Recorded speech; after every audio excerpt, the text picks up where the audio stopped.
Hi అండి. ఇవాళ గోంగూర కూర చేసి చూపిస్తాను. చాలా బాగుంటుంది. పచ్చడి కాకుండా చాలా టేస్టీగా ఉంటుంది. దానికి ఫస్ట్ ఒక పౌడర్ రెడీ చేసుకున్నాము.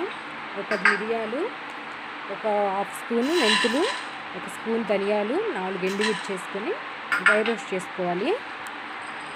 మంచి ఫ్లేవర్ వస్తుందన్నమాట. ఈ పౌడర్ వేసుకుంటే కర్రీకి మంచి టేస్ట్ వస్తుంది. ఇవి డ్రై రోస్ట్ చేసుకొని మిక్సీ పెట్టుకొని పౌడర్ పక్కన పెట్టేసుకోవాలి.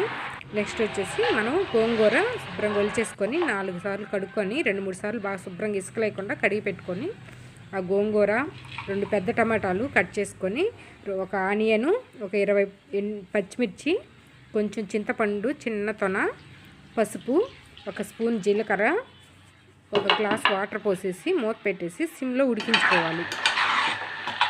పచ్చిమిర్చి ఆనియన్ ఉడికే వరకు, గోంగూర త్వరగా మగ్గిపోతుంది కాబట్టి పచ్చిమిర్చి ఆనియన్ ఉడికే వరకు ఒకసారి బాగా మగ్గపెట్టేసుకొని తర్వాత మగ్గిన తర్వాత మనము కాస్త దానికి సరిపడా ఉప్పు, మనం మిక్సీ వేసి పెట్టుకున్నాం కదా పౌడరు, ఆ పౌడర్ వేసేసి మెత్తగా ఎనుపుకోవాలి. పప్పు గుత్తి పెట్టేసి మెత్తగా ఎనిపేసుకోవాలి. పచ్చిమిర్చి అవి ఉడికినాయి కాబట్టి ఈజీగానే మెదిగిపోతాయి. ఇలా మెత్తగా ఎనిపేసుకొని పోపు పెట్టుకున్నాం. ఇప్పుడు 4 స్పూన్లు ఆయిల్ వేసుకొని ఎండుమిర్చి కానీ ఊరమిరపకాయలు కానీ వేసుకోవచ్చు. ఊరమిరపకాయలు తినేటప్పుడు బాగుంటాయి, నేను అవి వేసాను. ఇష్టం లేని వాళ్ళు ఎండుమిర్చి వేసుకోవచ్చు. ఎండుమిర్చి ఫ్రై అయిన తర్వాత జీలకర్ర, ఆవాలు వేసుకోవాలి.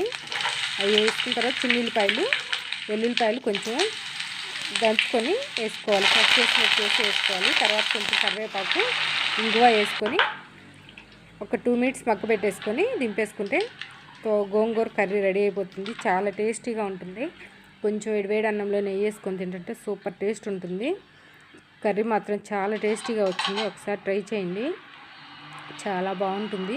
ఒక 2-3 డేస్ ఇది నిల్వ కూడా ఉంటుంది.